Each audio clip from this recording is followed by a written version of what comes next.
Magandang gabi mga kabola, kapuso, kapito, mga ka-FB friend. Muli ito po si Kuya Roger. Tayo po ipatuloy na mag-aaral sa ating pong topic na kung tawagin po ay technical foul na mababasa po natin sa Article 36, page 43 ng OBR at saka Article 36, page 78 ng OBRI. Yung pong technical foul, tayo po yung nasa ikatlong bullet na.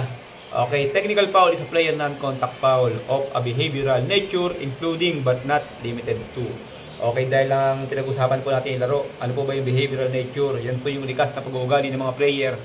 Actually, lahat po tayo merong behavioral nature, likas na pag-uugali. Pero ang tinatawagan po natin ng technical foul sa larong basketball ay yung mga tinatawag natin hindi kaaya-ayang pag-uugali o hindi magandang pag-uugali. Na kung tawagin po ni Viva ay unsportsmanlike behavior o kaya misconduct. Okay, saan po ba natin makikita yung iba't ibang pag-uugali ng kinikilos ng player? Okay, yun po yung ating topic. Bullet number 3. Okay, bullet number 3 ang nakalagay po, using language or gesture likely to offend or incite the spectator. Okay, ibig sabihin po niyan, yung paggamit po ng mga salita o kaya kilos na pagmumulan ng gulo na makakapagpainit doon sa ating mga spectator, yung audience po natin at manonood. Okay?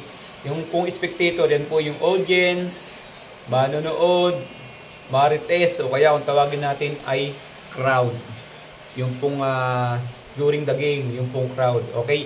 Saan po ba natin makikita yung mga hindi magandang pag-uugali ng mga player during the game na pwedeng magpainit doon sa spectator? Okay, number 1, siyempre pag nakashoot. Pag nakashoot yung player, ang ginagawa niyan, pupuntahan yung audience, lalapitan, sisigawan, "Wah!" Yan. Sinisigawan, nilalapitan. Ano pa? Aasarin. Minsan ang ginagawa, sinasayawan pa ng malapit na naka-dirty finger.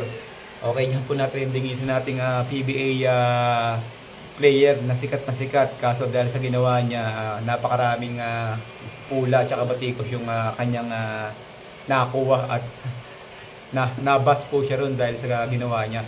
Pumatol po sa audience. Okay, ano pa?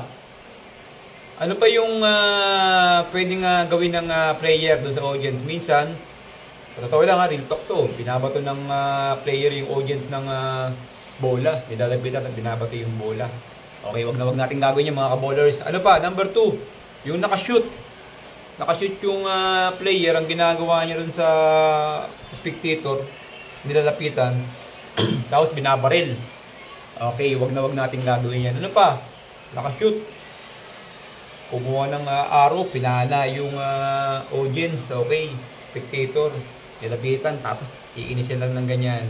Sa madaling salita, in general, nakikipag-away at pumapatol sa audience. Okay mga kabola, mga players, wag nating gagawin yan. Okay, dahil lang spectator at saka crowd, audience, meron, okay, parte ng laro yan. Pero meron tayong protocol na dapat gawin dyan.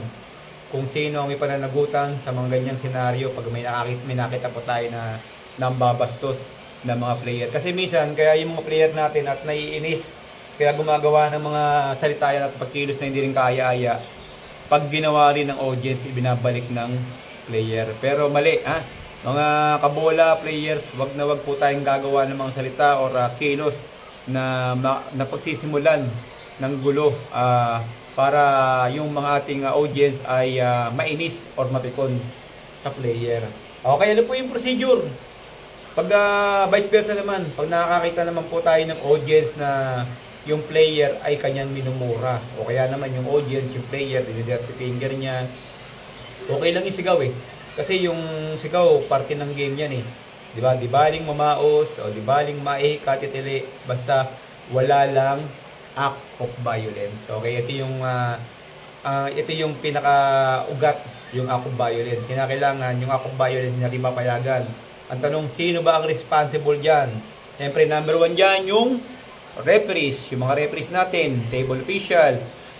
At siyempre, yung ating game commissioner o yung organizer. Yan po yung mga responsible. Ngayon, pag nakita po tayo ng act of violence, ang gagawin po natin dyan una, yung referee.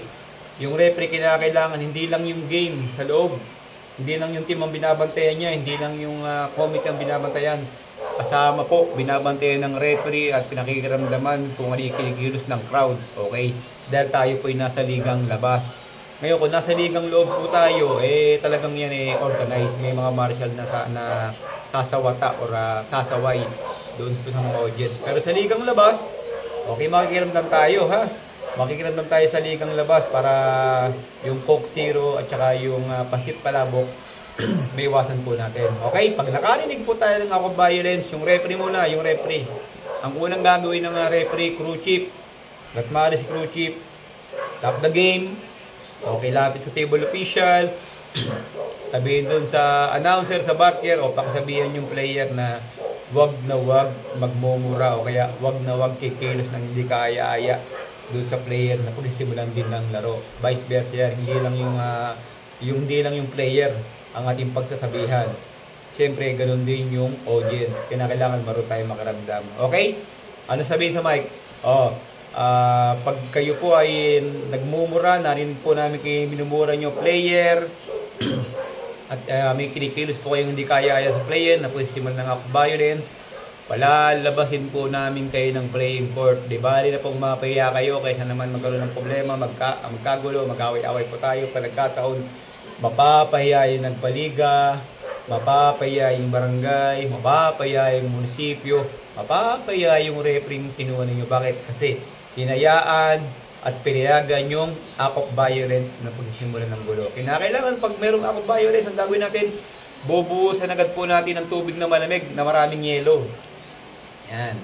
Para yung apoy mawala po agad. Okay? Ang responsible po dyan, ang responsible po sa crowd, una-una, referee, game commissioner, yung mga martial, kasama table official. Kung nakarinig po tayo ng act of violence, tigil po agad yung game at kumuha po tayo ng tamang akbang para maiwasan po natin yung laging natitrending ngayon kay Facebook na nagkakagulo yung mga liga.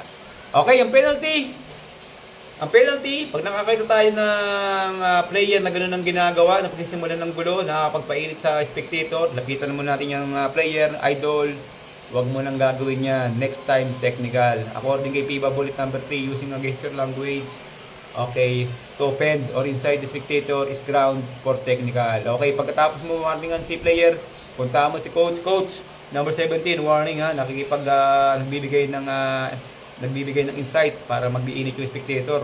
Kakaroon tayo ng problema. Pag inulit, technical. Okay, yung mga procedure technical natin, yung iba't ibang klase ng technical, kung sa front ko sa backward, nasa unahan na po ng video.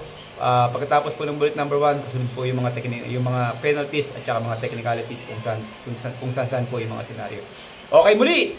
Ito po si Kuya Roger. Kung meron kayo nakuhang aral at meron natutunan, ibahagi po natin sa iba. Okay, please, like and share. Ito po si Kuya Roger. Thank you. To God be the glory. See you tomorrow.